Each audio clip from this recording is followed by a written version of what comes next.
My name is Mei-Ling Burney, and I am a lecturer in the Department of International Development.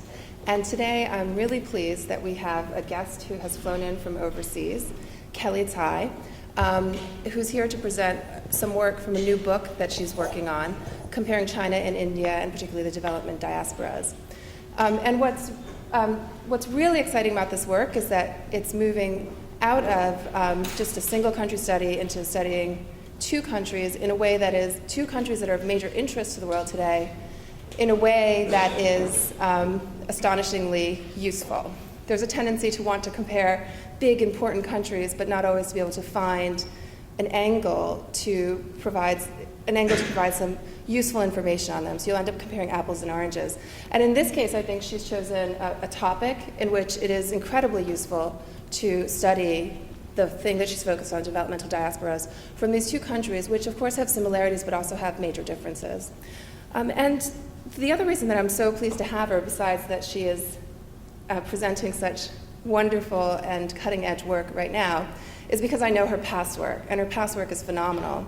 I also work on China, and I remember that I was in Beijing talking with a journalist who's one of the top journalists in China, Western journalist covering China, and he mentioned Kellee's past book, Capitalism Without Democracy, the Private Sector in Contemporary China, as a model of what academics should be producing, the type of work that academics could produce that's of interest to people who aren't academics, and incredibly useful to journalists, to policymakers, and a broad interest to the public, and also extremely readable. You can pick up the book, you don't have to be an academic, and you can enjoy it and you can understand it. And I thought I completely could see where he was coming from, but the nice thing was that I had something different to say about her book, which was that I use her book as a model of academic work. That when somebody comes up to me and they're like, what, especially a graduate student, and they're like, well, what should I be expected to produce in my PhD, and what type of work should I be doing? I'll say, well, you won't do something this ambitious for your PhD, but if you want to see a model of extraordinary academic work, take a look at this book. This is the type of thing you should be aspiring to do. So the type of work she produces is stuff that is a model as academic work, but it's also a model as work that's of interest to the broader public, interest to the policy world, interest to people who are experts in what is going on and the issues that she's studying. So we're very lucky to have her here today. Kellee Tsai. Thank you. Thank you, Mei-Ling, for that incredibly generous introduction. I feel pressured to live up to those words now, and I'd like to thank Stefan for inviting me. I think the initial invitation was 2 years ago, and we just couldn't quite get the scheduling, so I'm very excited to be here. I've been a long-standing admirer of the London School of Economics, and it's very special for me to actually have the opportunity to address you. And I'd like to thank you for attending the talk as well. I'm going to leave plenty of time for discussion because, as Mei-Ling mentioned, this is a book project in progress. So I'm hoping to learn from you, from your questions and your comments. Okay, so my current project is motivated by the fact that China and India have become the world's leading destinations of foreign direct investment, FDI, but also the world's leading recipients of international migrant remittances. China's been the top recipient of FDI among developing countries every single year since 1992, and the leading destination for FDI in the world since 2002. Meanwhile, India is the world's largest recipient of remittances. And these two countries lend themselves well to dyadic comparison on many different levels. Both are large, developing countries that are heavily populated. Their current regimes were established in the late 1940s. They also share several decades of heavy state intervention in the economy and relative autarky, followed by market-oriented reforms and liberalizing trade and investment policies. Despite these similarities, observers comparing the two economies tend to be obsessed with the massive disparity in their FDI inflows. Over the course of the 1990s and early 2000s, China received about 16 times more FDI than India. Even though India has attracted much more FDI in recent years, and it's actually now second only to China in terms of FDI recipient receipts, there's still a very large gap in their cumulative FDI inflow since 1991. So since 1991, China's received over $1 trillion in FDI versus India's $252 billion. Now, because of this gap, let's see if this works. What do I point this at? That or that?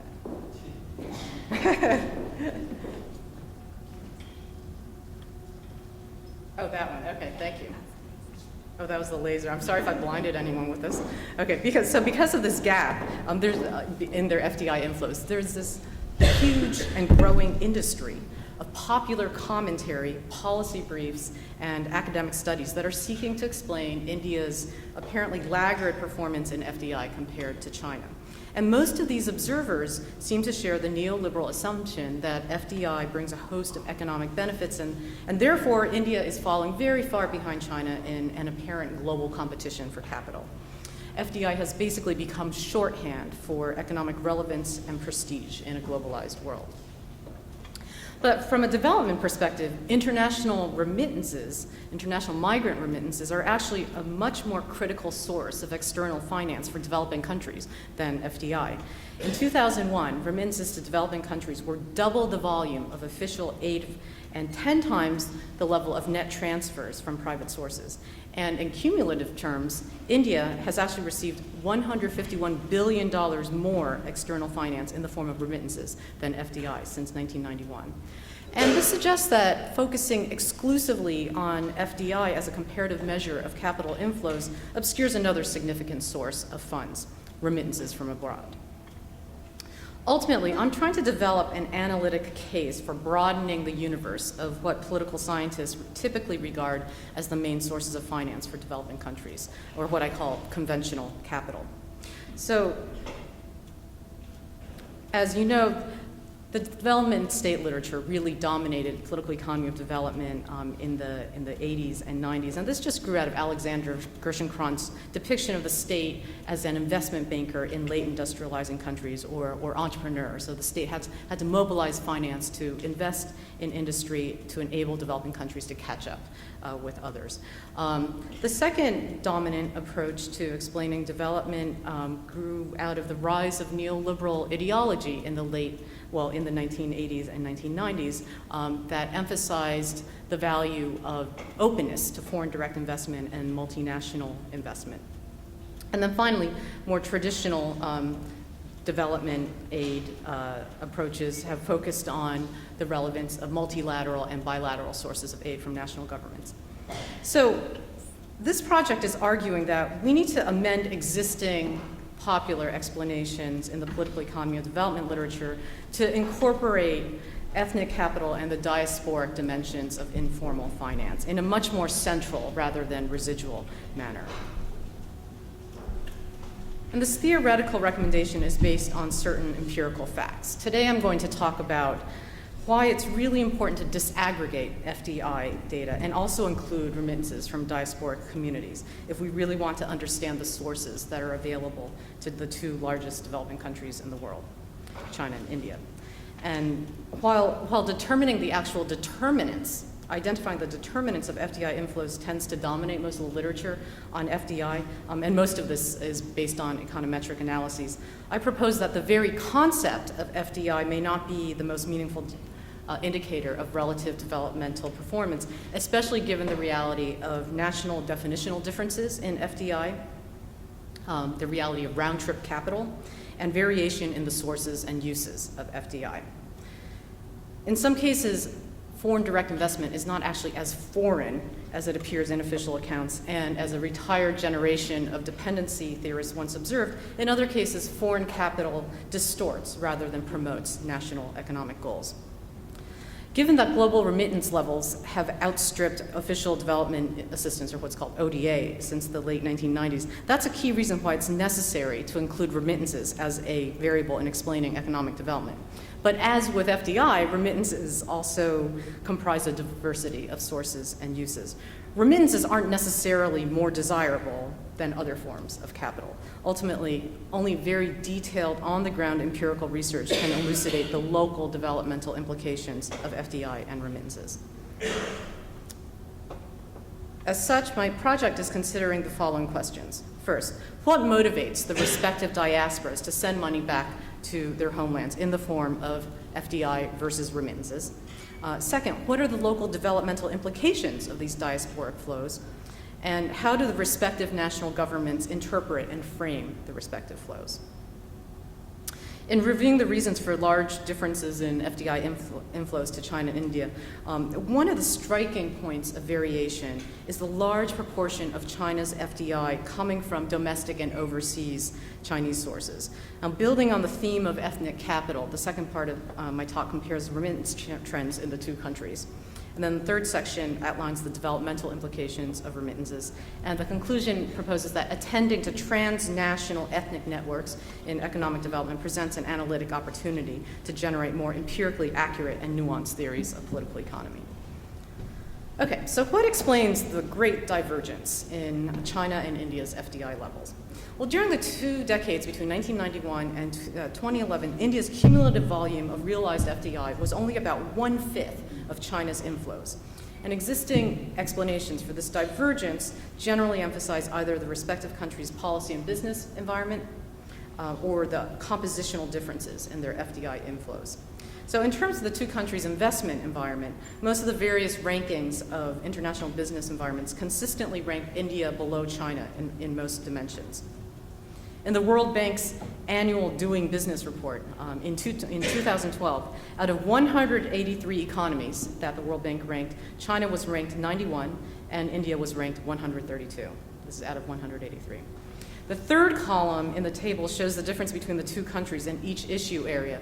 And you'll see that India is ranked lower in all but 2 dimensions of doing business, getting credit and protecting investors. Those are the areas shaded in orange, where India ranks higher than China. But China's relative advantage in all the other areas actually isn't that much greater, except in the category enforcing contracts, where India is ranked 182 out of 183 economies. That's not good, right? Okay. And China is ranked surprisingly high at 16. Now, while doing business rankings target operational challenges that investors may face, the World Economic Forum's Global Competitiveness Index aims to measure the institutions, the policies, and factors that determine the level of productivity in a country. A comparison of the rankings for the two countries in the third column shows that India ranks marginally higher than China in half of the specific indicators.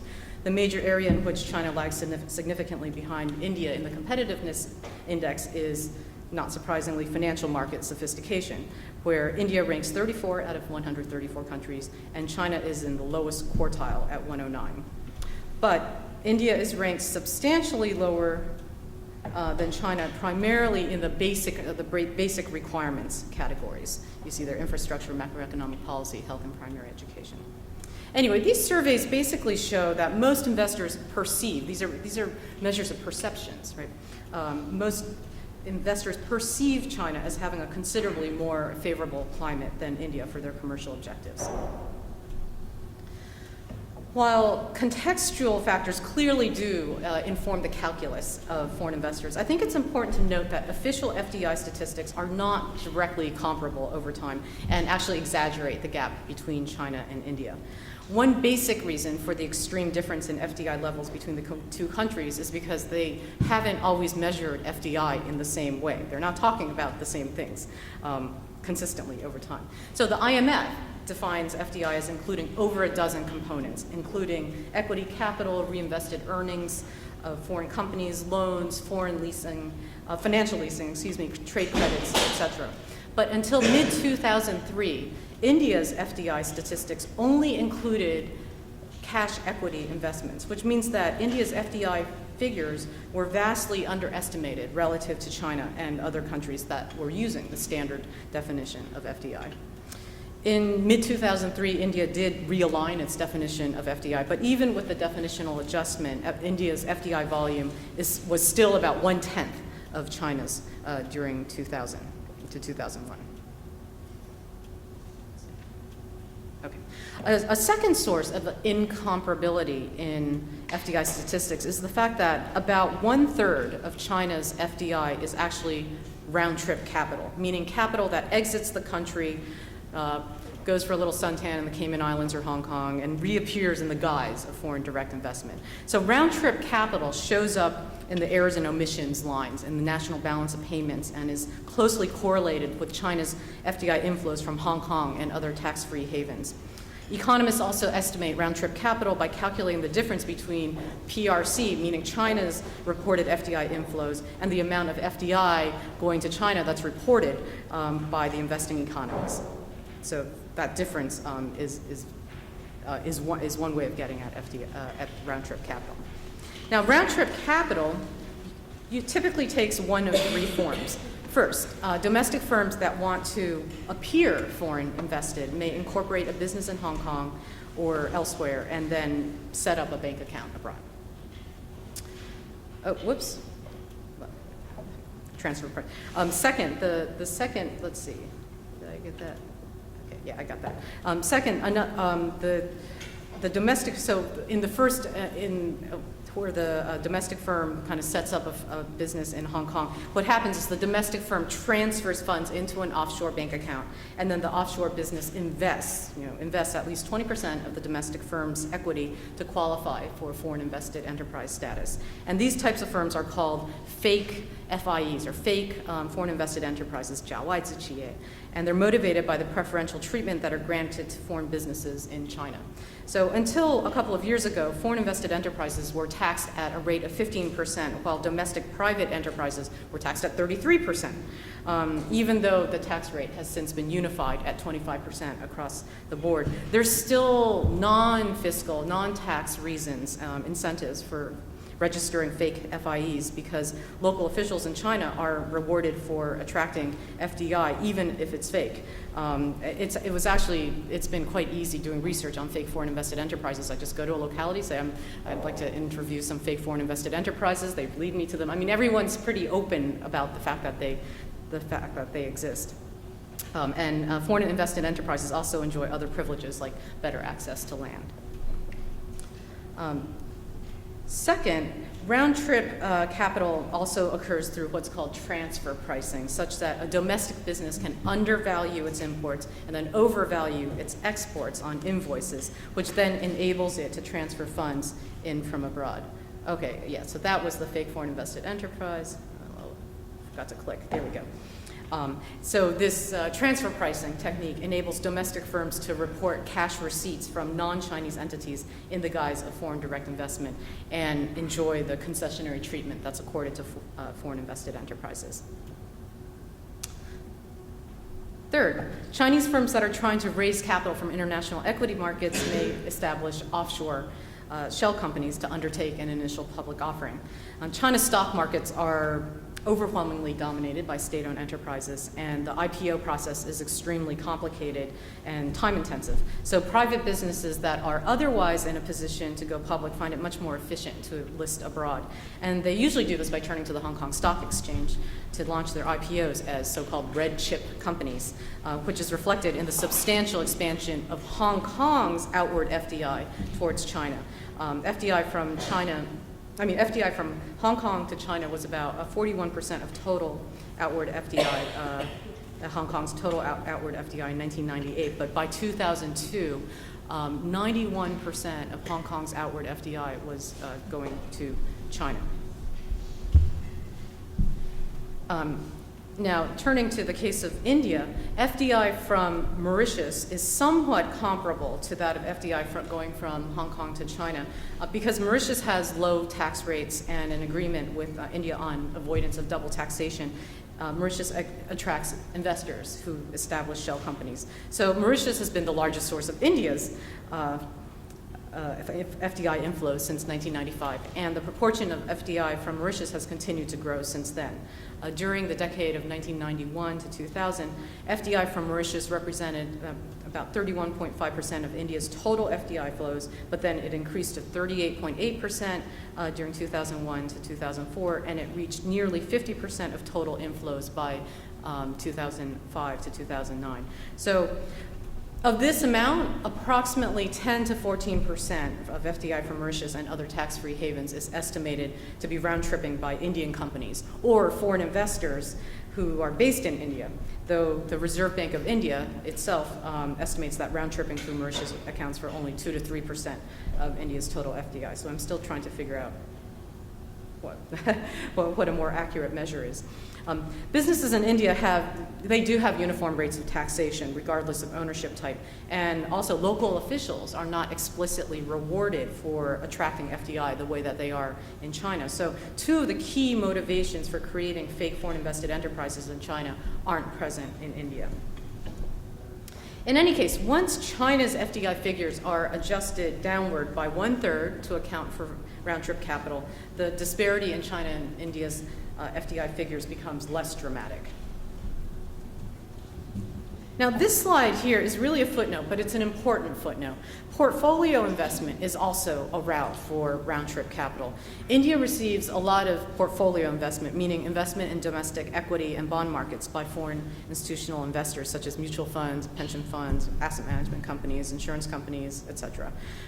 In the mid-1990s, and also early 2000s, there were a number of years when portfolio investment outstripped foreign direct investment in India.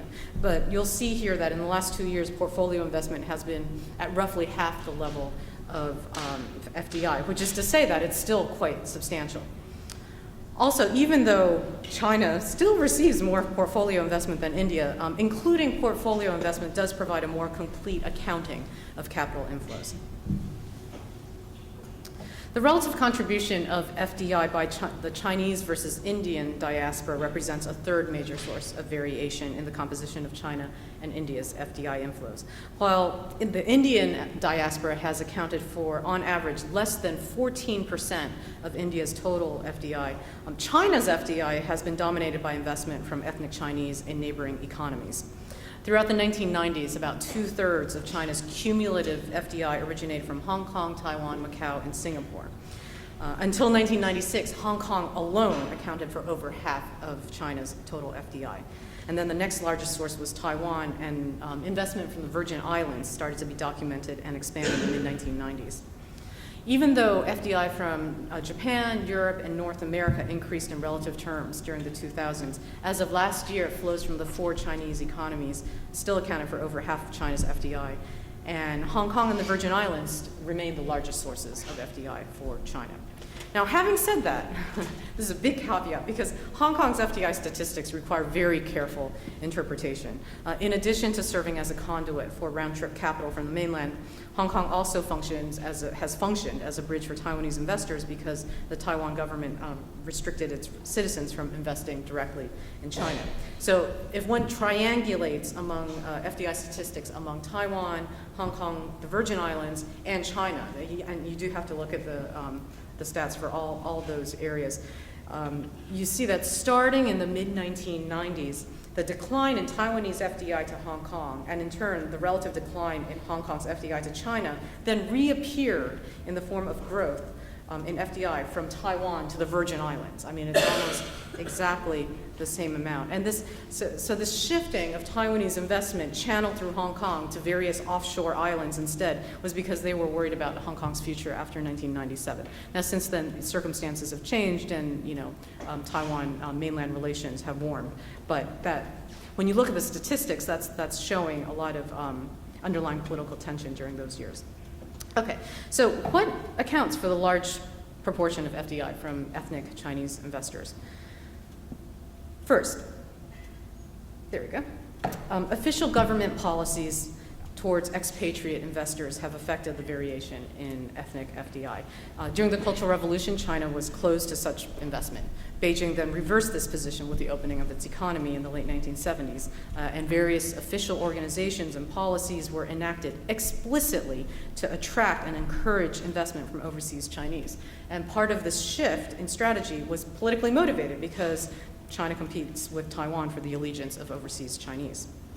In contrast, until recently, I'm not sure if I was supposed to do that yet. Anyway, we'll get to it. In contrast, until recently, India's treatment of investment from non-resident Indians, NRIs is what they're called, has been far less strategic or targeted than China. And the barriers that NRIs, non-resident Indians, have faced in their investment attempts are actually similar to those that are faced by non-ethnic investors, including restrictions on investment in various sectors, bureaucratic complexity and delays, and corruption. For example, during the early 2000s, just obtaining an export license still required up to 250 signatures in India. I mean, things have gotten better for an NRI investment in the 2000s, but it still is not quite as welcoming as China's approach to its diaspora. Okay, that's what I wanted here. A second category of explanations focuses on the cultural advantages that overseas Chinese ethnic networks have in conducting business both within and outside of China due to linguistic, cultural, and geographical affinities. And it's not just a matter of knowing who, how, and when to bribe. Shared norms and social networks enable overseas Chinese investors to overcome various informational and operational challenges. Now, while one might expect the benefits of ethnic networks to extend to Indian investors, the composition and distribution of the two diasporic populations very much mediates their contribution to homeland FDI. But studies of the Indian diaspora indicate that they're much more active to be in non-commercial professions such as education, health services, and engineering, which may account for why NRIs are more likely to make bank deposits in India rather than formal investment. Third, the geographic distribution of their respective diasporas also vary. India's diaspora of over 25 million people is distributed across about 130 countries. With 11 countries where the Indian population exceeds 1 million. In contrast, the 55 million overseas Chinese are distributed across 135 countries, but 50 million live immediately within the Asian region alone. So the concentration and proximity of the Chinese diaspora to the mainland has also facilitated the development of ethnic business networks. Relatedly, a fourth reason for the higher level of overseas Chinese FDI is the emergence of regional production chains in East Asia. Following the establishment of China's special economic zones in the early 1980s, many people observed the formation of these discrete regional political economies consisting of Fujian, Taiwan, and then Guangdong, Hong Kong, Macau, and Shenzhen within a greater South China regional economy.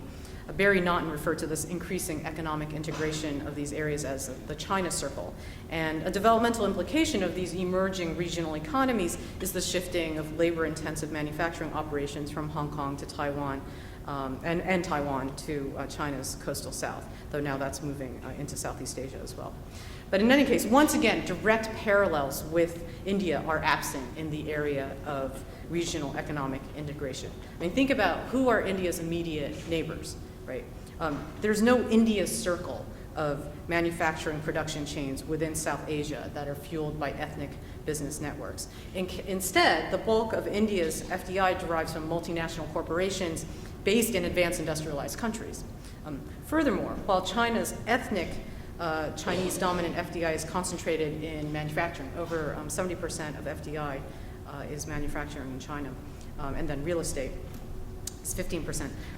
India's more global, less ethnic FDI is increasingly shifting towards the service sector, which attracted over 30% of its total FDI in the 1990s.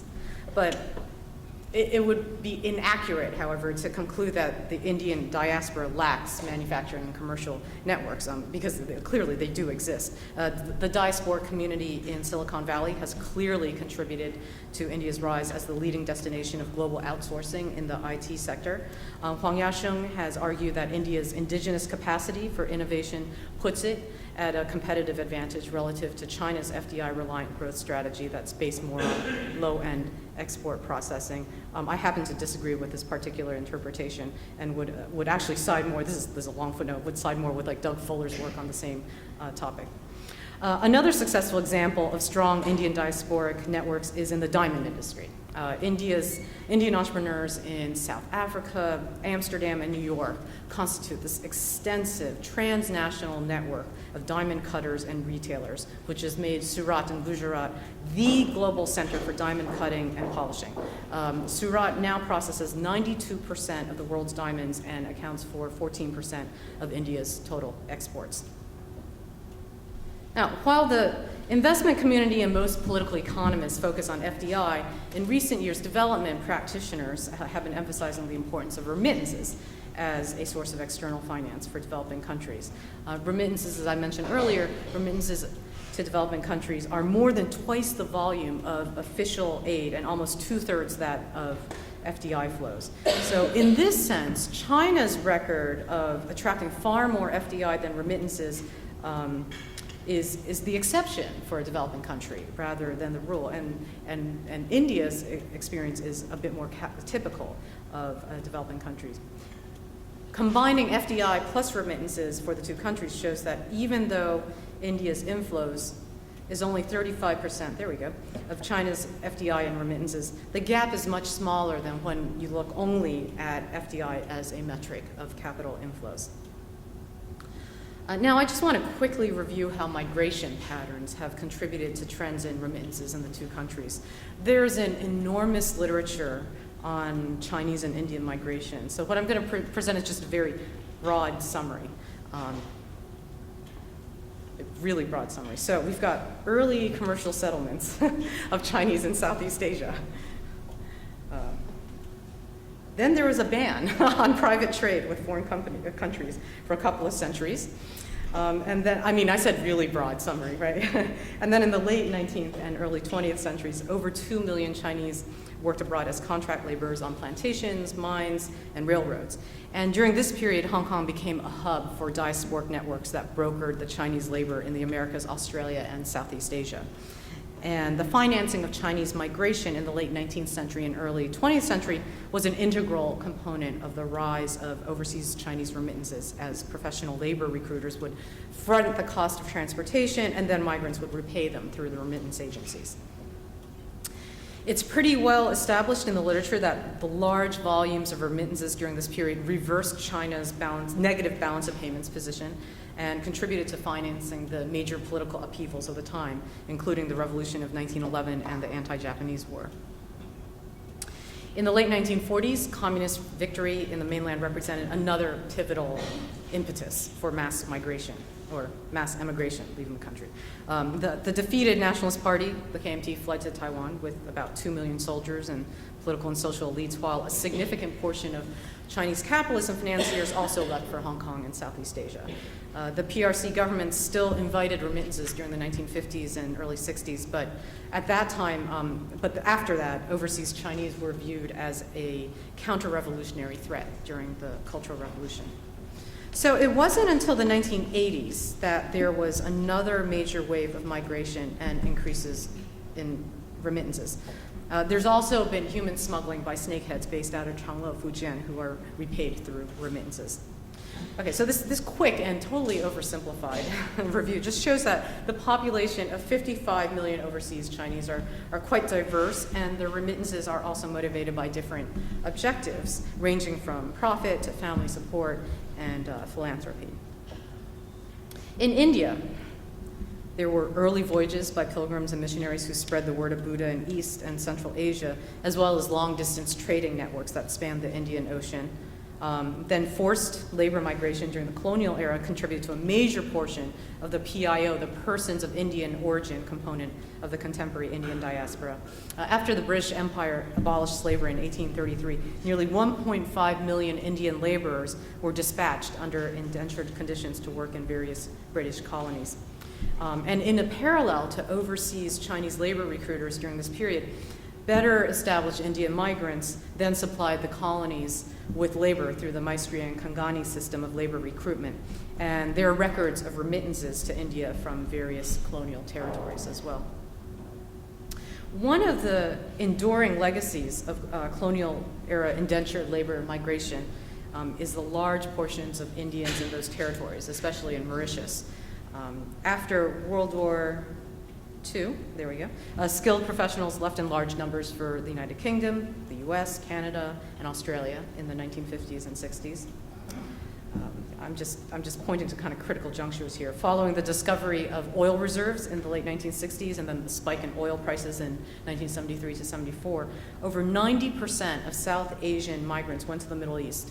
And by the end of the 1970s, remittances from workers in the Middle East reached a peak of 77% of India's total receipts. Since then, the proportion of remittances has declined with the rise of remittances that are coming from the United States rather than from the Gulf. And this is due to a shift away from hawala channels of remittances, rising migration of IT specialists to the United States since the mid-1990s, and also the decline in the incentives of NRIs, non-resident Indians, to keep their money in bank deposits. So increasingly, remittances and NRI deposit withdrawals have also become dominant modes for expatriates that are engaged in Indian real estate and equity markets. The fact that remittances vastly outstrip FDI by Indians not only reflects different preferences and investment strategies, but also responses to positive incentives for choosing remittances over hawala networks and RBI, Reserve Bank of India, deposits. So, what has been the developmental impact of the dramatic rise in remittances in India? Well, at the macroeconomic level, NRI deposits provided a really critical source of foreign exchange when India was experiencing a balance of payments crisis in the early 1990s. At the domestic level, the annual volume of remittances outstrips government spending. There we go. Outstrips government spending on social services at both the federal and state levels. The volume of remittances actually outstrips social spending. I can't overemphasize that. So this is quite significant. But ultimately, I think it makes more sense to look at the local impact of remittances rather than aggregate national figures. Migrants originate from particular localities, and their remittances have contextually dependent implications. The state of Kerala, to take one well-known example, is known for its high performance on human development indicators despite relatively low levels of economic development. And Kerala is also the largest supplier of labor to the Gulf. In Kerala's so-called Gulf pockets, there are localities where literally 1/5 of the working population is abroad, and remittances contribute about 50% of the local GDP. But even within these so-called Gulf pockets in Kerala, there's still major differences in the uses and the effects of remittances. And here I'm just going to highlight Prema and Kurian's study of 3 Kerala localities. So, in the Hindu village of Chirur in southern Kerala, remittances from the lowercase eshivas are used for education, which is viewed as a means for upward mobility. And then remittances are also used for various life cycle rituals, such as case mobility and marriage. And in particular, the rise in remittances has been associated with vastly increased expenditures on weddings, lavish festivals, and also new customs of gift giving involving gold. Villagers have not invested remittances in developing local businesses. Instead, the migrants prefer to generate income through high interest lending to other Chirur villages.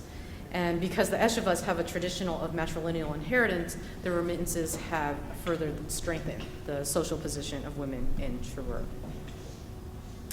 Kembu is a Christian village in central Kerala, where the local church prioritizes savings and household budgeting. And although the family structure in Kembu is patrilineal and patriarchal, women are well educated, and some are employed as teachers and nurses in religious organizations. Due to their English education, migrants from Kembu are also more likely to be employed in technical, professional, or other white-collar positions in the Gulf.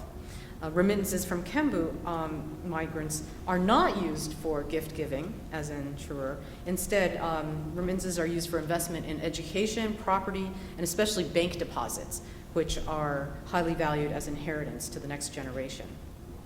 Because migrant wives, who they're left behind while their spouses are in the Gulf, because the migrant wives manage household finances, the status of women in Kembu has improved. And meanwhile, the Gulf's increased demand for Kembu nurses has further bolstered the position of women in this village. Veni is a Muslim majority district in northern Kerala, and this region has a long history of trading with the Middle East, and as a result, the Mapilas in Veni were among the earliest migrants to the Gulf in the 1950s. Most Mapilas migrate illegally through commercial ships that are operated by Arabs, work in the informal economy, and participate in chitty groups. These are basically rotating credit and savings association groups to finance their return trips. Instead of education, remittances in the Mapilas are mainly spent on consumption, gifts, and charitable causes such as helping poor families build a house or providing dowry for a girl's marriage and buying clothes and food for destitute community members. Mapilas have also invested heavily in local businesses. Just to give you a taste of some local variations in China.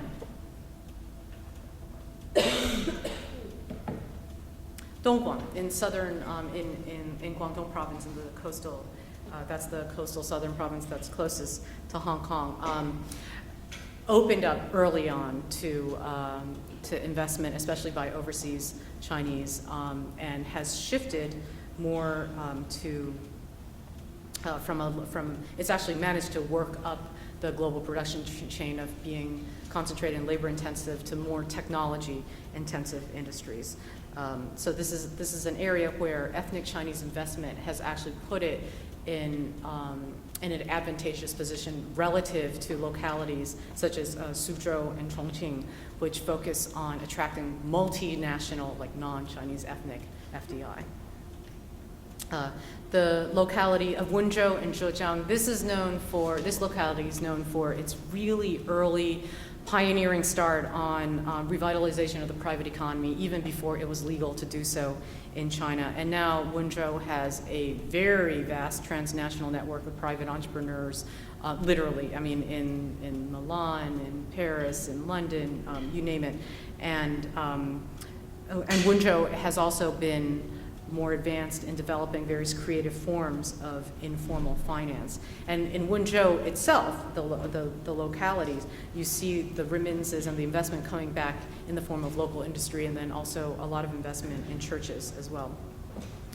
A third kind of developmental pattern for remittance use and implications is Changle in Fujian, just south of Fuzhou.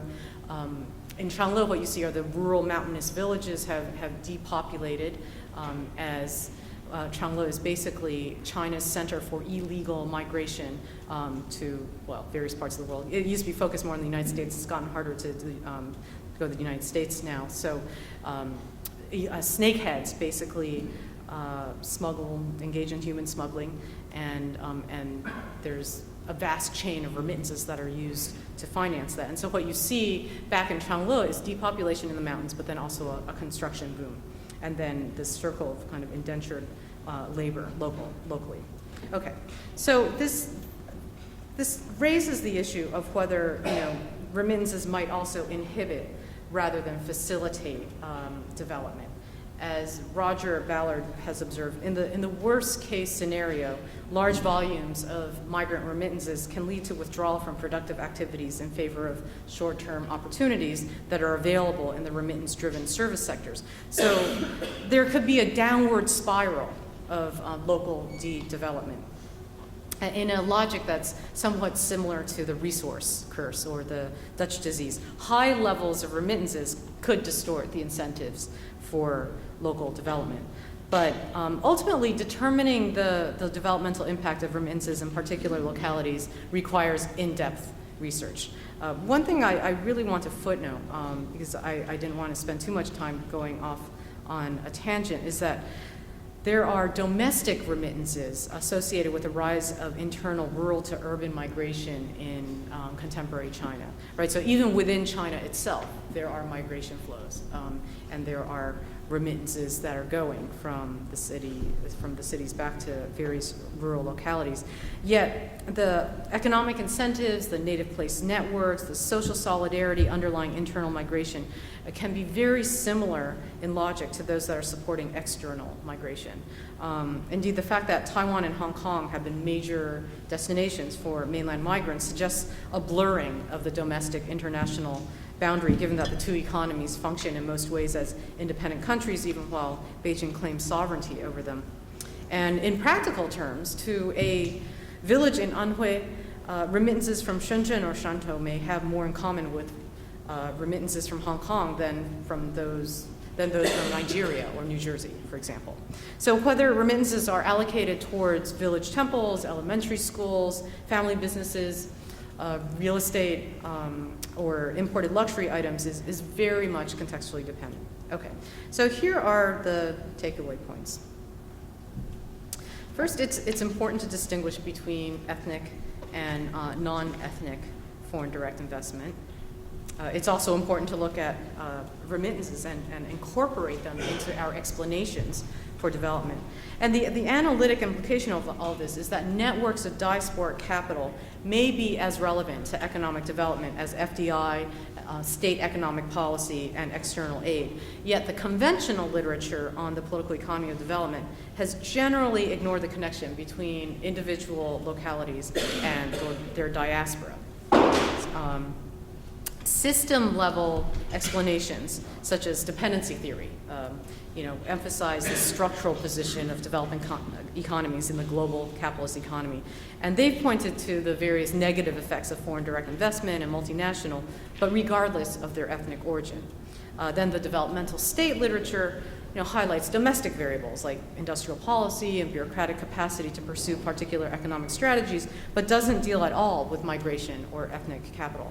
And so it's mainly the sociological literature on network capitalism that's focused explicitly on the origins and the effects of diasporic capital flows.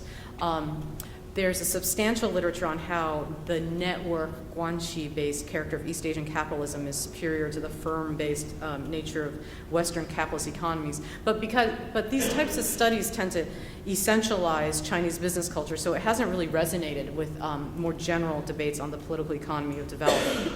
Now, having said that, the work of anthropologists Aiwa Ong and Donald Nonini does avoid such Orientalist tendencies. But again, political economists haven't been informed as much by the literature on ethnic transnationalism. There are one or two exceptions, but generally that's the case. So going forward, that was what I was talking about just then. Okay, so going forward, the analytic challenge is how to incorporate transnational diasporic relations as a relevant explanatory variable, and how to conceptualize their dynamics in a manner that also travels to other contexts without losing touch with the developmental implications at the local level. The logic of ethnic network capital is both contextually specific and mobile. So we need to resist the temptation to ascribe static causal relations between particular forms of ethnic capital and economic development. And I'm hoping that my initial effort at disaggregating FDI and remittances in the China-India comparison reveal the complexity of this ambition, if nothing else. Thank you. I'm very much looking forward to your questions and comments.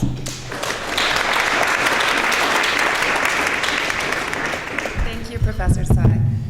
So what I might do is take some questions from the audience and give you a chance to answer them. I'll just do one at a time for now.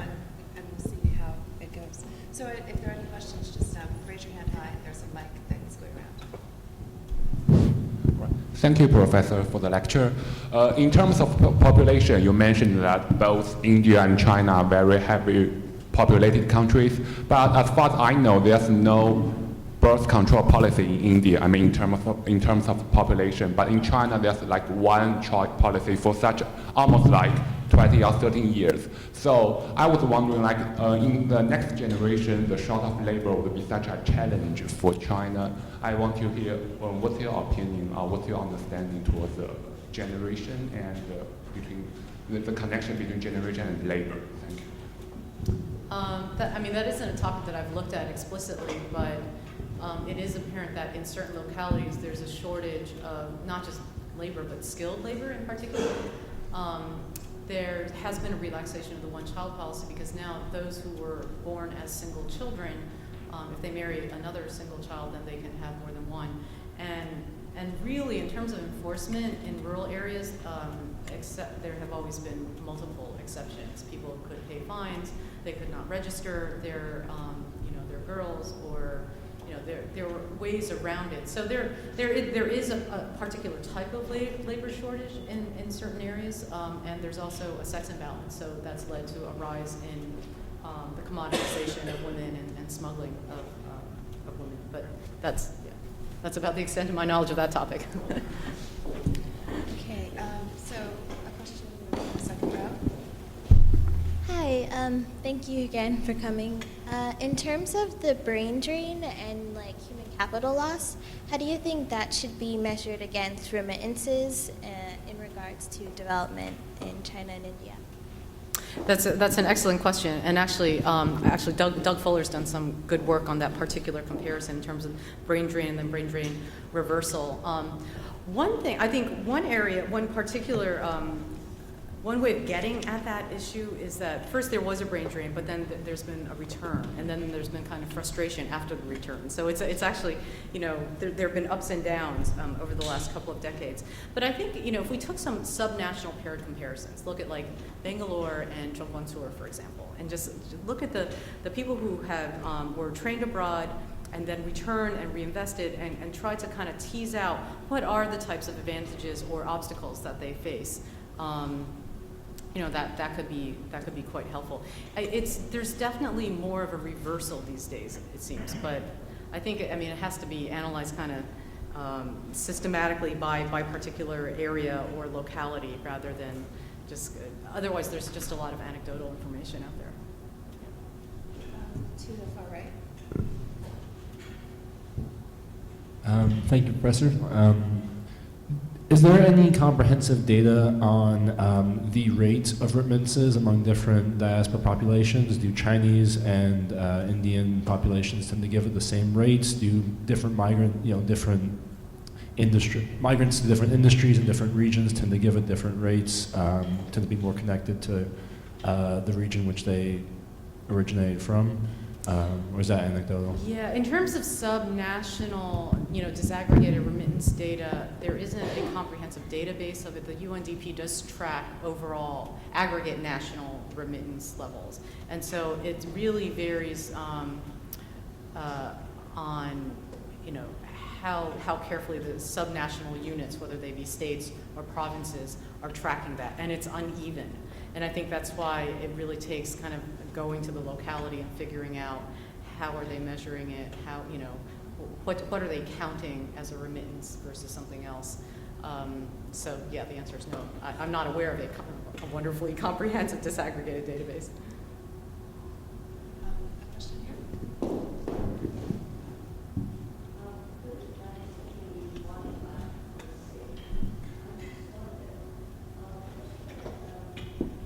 Tendency.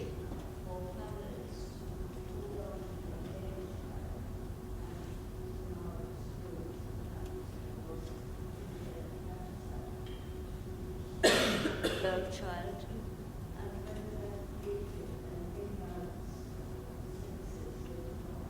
Yeah.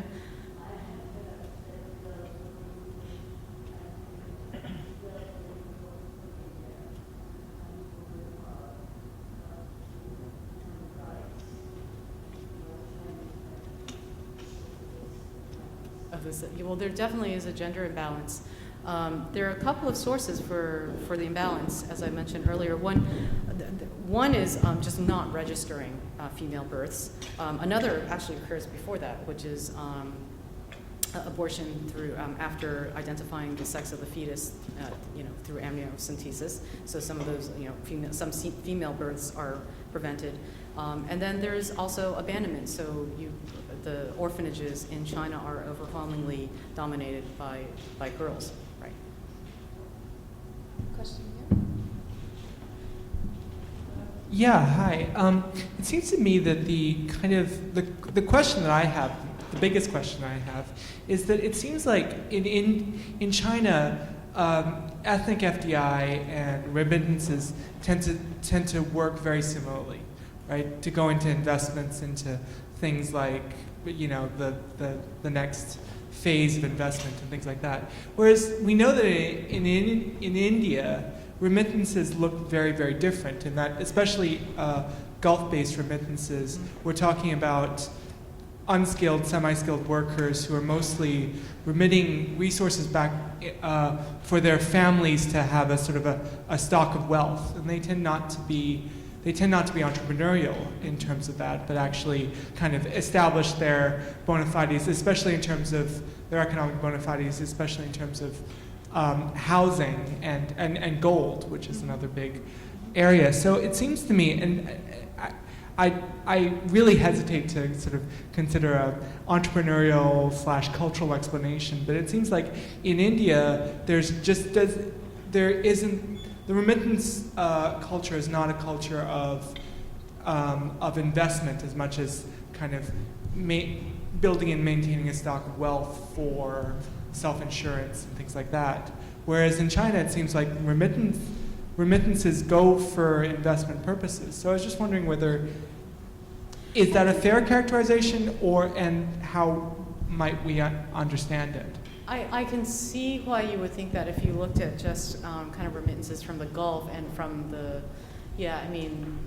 but I think ultimately there's a difference in the populations that are remitting and their investment and remittance practices. So portfolio investment among the Indian diaspora by, highly educated, white-collar populations is going into the stock market, is going into investments, right? Remittances that are going towards conspicuous consumption, they're coming more, that's more Gulf-driven. In China, a lot of what's being called investment is also speculative, right? So I think you have to be careful about assuming that investment means that a net positive, socially positive return is going to occur.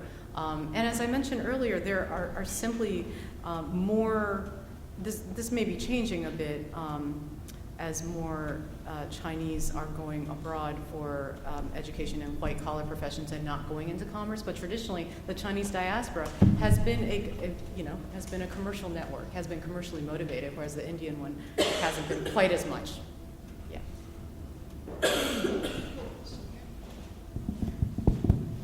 I just wondered if you could clarify how broadly you define ethnic FDI. For instance, are you only looking at worker remittances, or when I think about, for instance, Sino firms that are working in certain North African countries and also Southeast Asian countries, some of these firms are, let's say, 3 or 4 degrees removed from state capital, right? So in that sense, I mean, where do you draw the distinction? Where are we supposed to draw the distinction between ethnic FDI and non-ethnic FDI in that sense? Or state capital that kind of filters down to, I guess, a more micro level of... I mean, I guess, are you only looking at entrepreneurs and certain firms, or firms that are also, I guess, linked to state capital as well? Well, if you're asking specifically about China's kind of outward FDI, I mean, that's clearly attracted a lot of attention in recent years. I mean, it reached 75 billion last year, which is a dramatic increase from previous years, but it still only accounts for about 4.4% of total global FDI, and of which 71% of that is within the Asian region. The headlines are grabbing onto, the much smaller percent that's in Latin America and also Africa. Most of the investments there are coming from, you're right, there's a combination of state-owned enterprises and private investment, but I'm not sure where your question is in terms of, are you saying that state-owned enterprises should not be considered ethnic, or that? Well, I guess I don't work on this area, so I was just wondering how we're supposed to disaggregate or measure ethnic FDI, right? So if there's a circular flow going back from Chinese outward investment back, does that count towards the remittance sort of column? Oh, that's just in round terms trip of- capital. That's just round trip capital, and that's just kind of domestic capital, going abroad for opportunistic reasons and returning. That's Chinese domestic capital, and that's more a reflection of kind of the restrictions that domestic entrepreneurs face in running private businesses than anything else. So that part of the argument was more to show why China's FDI figures are overstated. It's including domestic capital.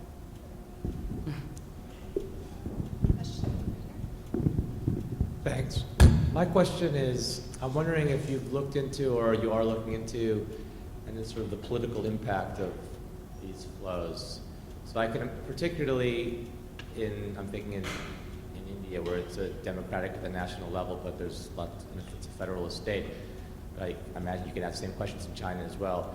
I mean, one scenario is that the flows have no effect. Another scenario you can imagine is that it sort of entrenches political elites, and another area is that it sort of breaks down sort of clientelistic relationships because people are less dependent on the state, even the local state, and they're more dependent on these external sources of capital for public goods.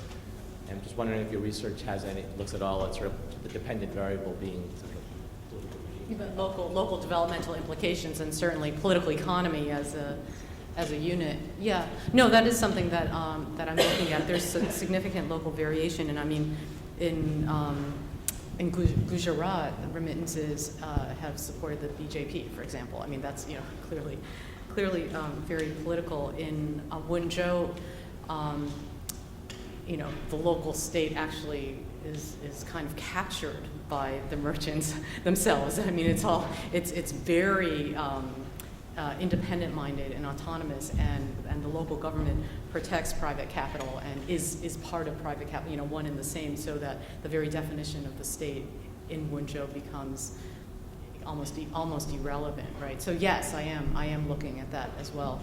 When I first, one of the inspirations for this project was thinking back at the vast population of overseas Chinese who had contributed to the 1911 revolution, and the fact that Sun Yat-sen himself wasn't even in the country when the Qing dynasty fell, and just trying to, I'm not saying that there's a parallel like that, but just kind of that historical memory just seems worth revisiting from time to time to see what is going on with the diasporic populations.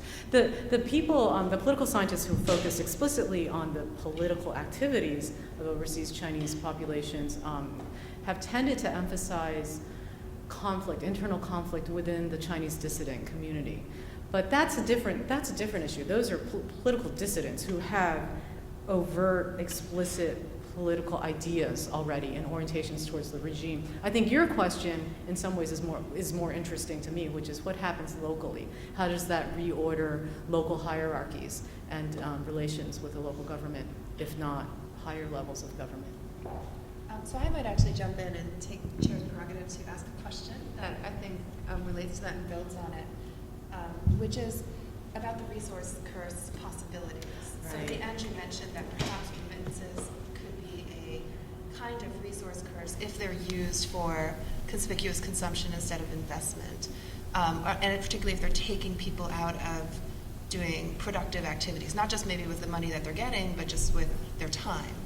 And that explanation seemed to accord with sort of one broad version of the resource curse, which is sort of an economic version, which is that resources, that wealth that comes from, sort of falls into your lap somehow, can actually displace more productive economic activity. So it's sort of an economic resource curse.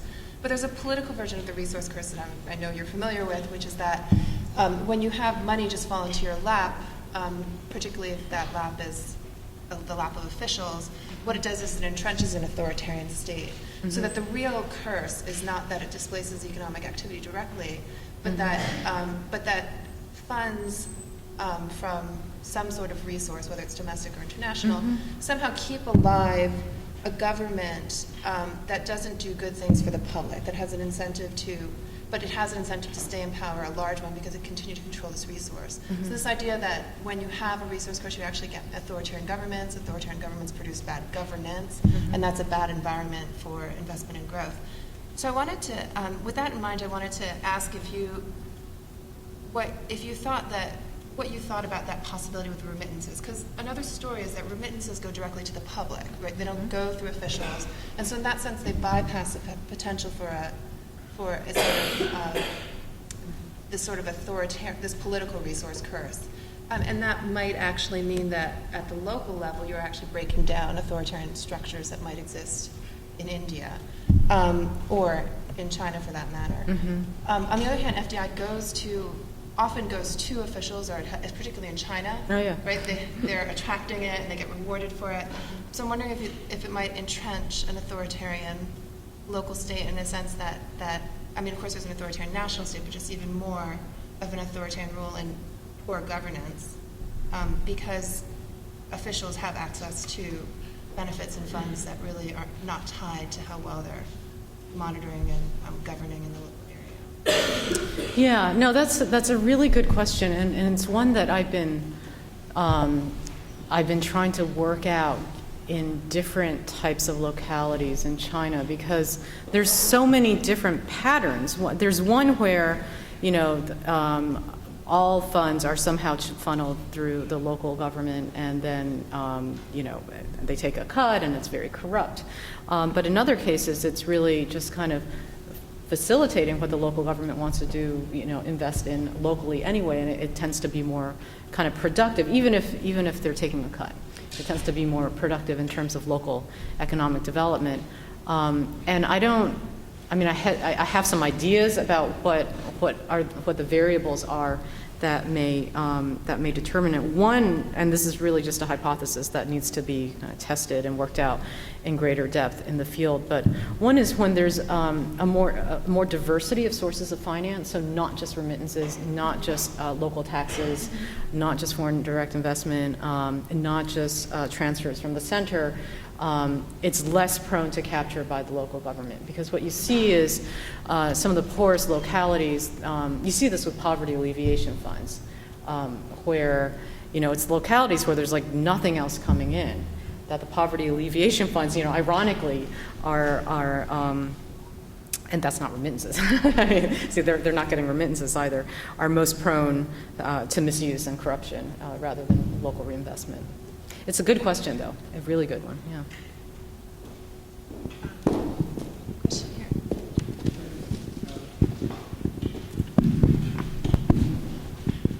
Thank you very much. Yes, you covered a very large area. I know the FDI is a mixed bag, but overall, how would you assess how critical it was in the development of the China and India? Yeah. So overall, how critical was FDI in the economic renaissance of India and China? It's played a much bigger role in China than in India, and in China compared to its East Asian I don't want to say libraries, neighbors is what I meant to say. In China, it accounts for a much larger percentage of its GDP, a larger percentage of its capital formation, like almost 4%, whereas in Japan, South Korea, Taiwan, during comparable stages of development, it never even reached 1%. So overall, FDI has played a much bigger role in China's developmental trajectory than in almost any other country, including India. Other questions? I thought I saw some hands. Yes, sir. Yeah, to go back to the FDI puzzle, I wonder to which extent the still larger incidence of FDI in China, even controlling for all the round-trip capital and so on and so forth, is just a function of the different sectoral composition of the Chinese economy, in the sense that the sectors that tend to be open to FDI, I think in both cases, are manufacturing for the most part. Services are, I think, close to FDI to some important extent, both in China and in India. and whether the larger share of FDI in the Chinese case is just a function of a much, much larger manufacturing sector relative to the total size of the economy. Yeah, no, I mean, I think that's a lot of it, and a lot of it can be attributed to structural opportunities in the economy, but then also investment policies too. That it's been closed. a lot of the service sectors face more restrictions. So yeah, I mean that's certainly part of the explanation. I would agree. Question over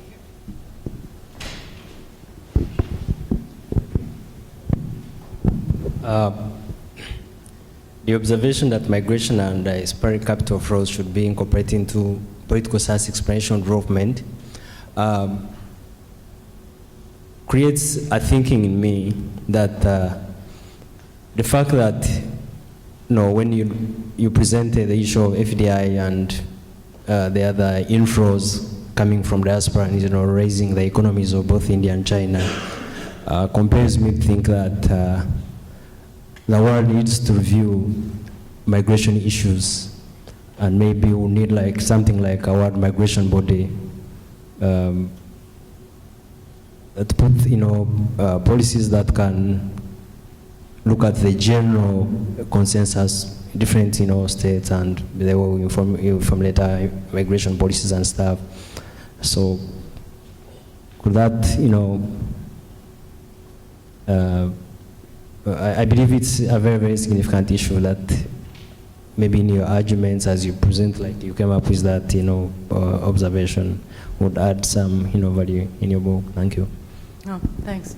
Yeah, I mean, there's an entire field of demography and migration and publications devoted entirely to migration, but they haven't typically been, again, kind of incorporated into mainstream political economy of development type analyses. So this is an initial effort at bringing that in a little bit so that it's less separate as a field of study. Question here.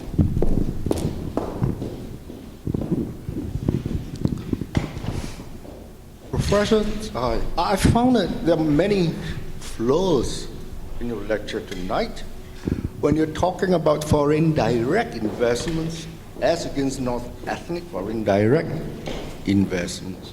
There's no such thing in China, in the sense that the joint venture laws in China stipulate that all foreign direct investments must have a Chinese partner. And the other factor is that you haven't laid out the post-Mao and the post-Deng Xiaoping era. They represent different epochs in China's economic development, which is very important. For example, if you compare Shenzhen, Shenzhen is a pet project of Deng Xiaoping after the military coup of June the 4th by the northern faction led by the 7th Army from Jilin.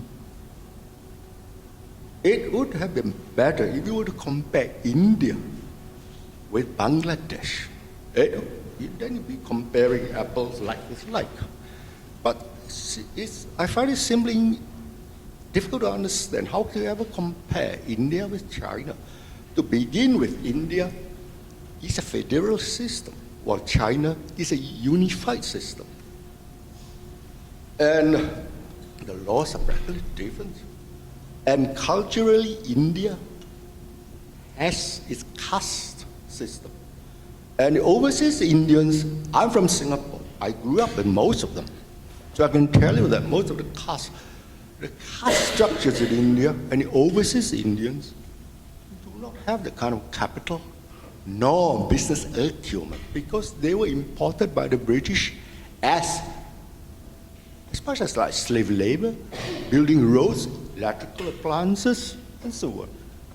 Whatever money is sent back to India will go back to their villages, while the land in India, up to today, controlled by the chettias, the landlords, money lenders. And it's not for industrial development unless we are talking about a city-state like Bangalore. That's a very thoughtful question, I think, pointing to the differences perhaps in the diaspora communities. Any thoughts on that? Yeah, no, I mean, I think that's actually consistent with what I'm trying to show is the sources of variation. I mean, I'm responding to this impetus out there to compare two very large, complex, diverse countries. I mean, that's kind of out there. It's kind of the latest cottage industry in comparative politics, you know, comparing the BRICS, you know, Brazil, Russia, India, China, and then sometimes South Africa as well, the BRICSA. In my own work, I'm actually not intending to compare both countries in aggregate. More concretely, I'm looking at paired subnational comparisons. So, you know, perhaps it makes more sense to compare Gujarat with Wenzhou, or Bangalore with Zhongguancun, Kerala with Guangdong or Fujian, for example, and focusing. I mean, you're absolutely right that there are vast political differences and histories, but nonetheless, both of them are in a position where they are attracting substantial external finance from their ethnic populations. And I think it's one way of trying to pinpoint, well, what are those variables? And you mentioned a number of them. Thanks. Just building on some of these different variables that affect Yeah. how whether FDI is attracted, whether remittances are attracted, and what use they're put to.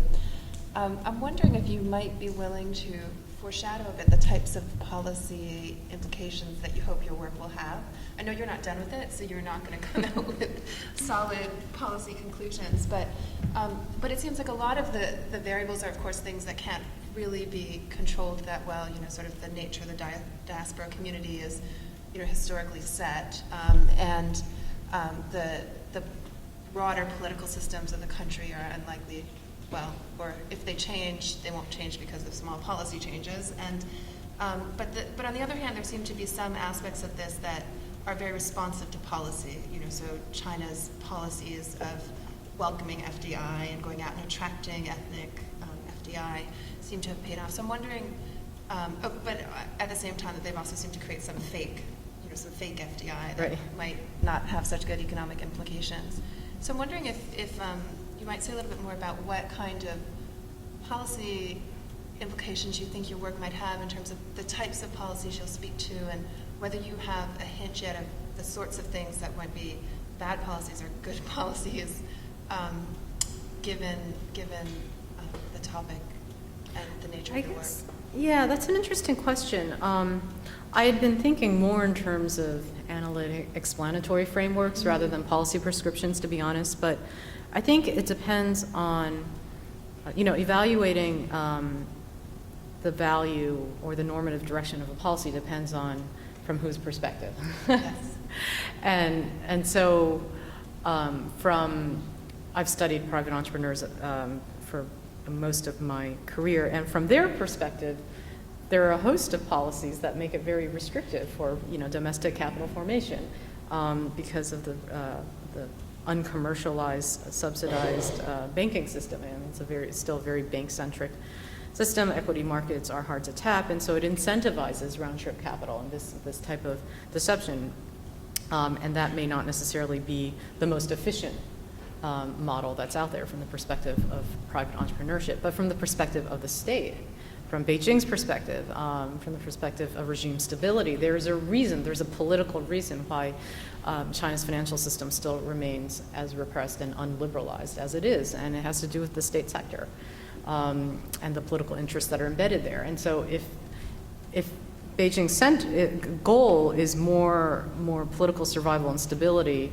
rather than efficiency, you know, I think that's always the issue when we're talking about policy implications. And then, of course, I'm coming from, you know, the United States, where, and being Johns Hopkins being right next to Washington, D.C., from their perspective, it's always about, you know, what's better for Sino-U.S. relations and to benefit the United States. So I'm still thinking about that. I don't expect to be employed by any particular entity to provide policy prescriptions, but I hope this project will start pointing to, you know, highlighting, like, okay, the fact that, you know, private enterprises are discriminated against relative to foreign ones and relative to state ones. I mean, that has direct implications for the behavior of private entrepreneurs, that sort of thing. I mean, I can highlight some of those.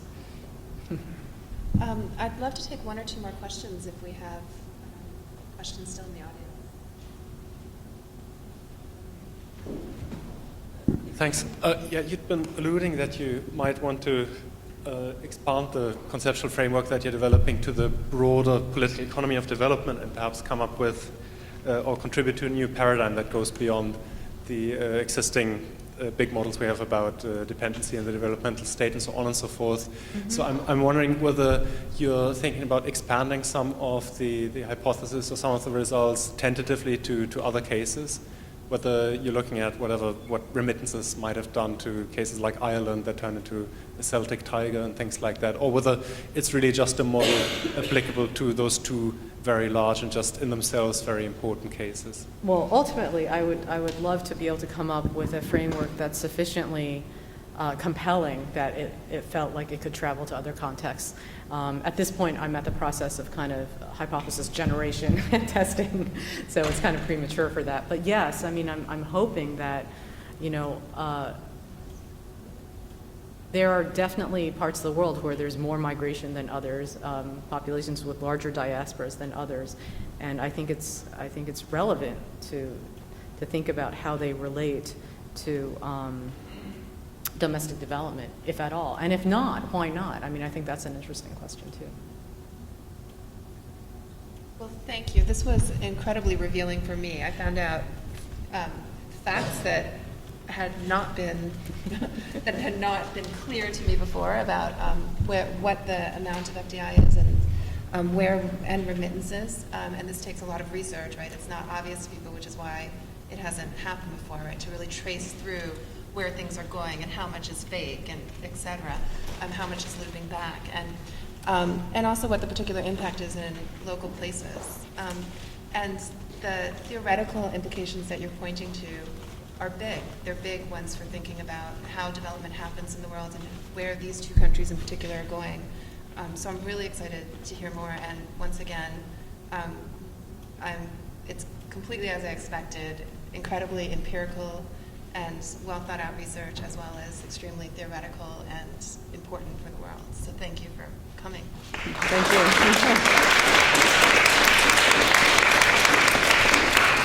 It's given me much to think about as this project continues, so I appreciate it. Thanks.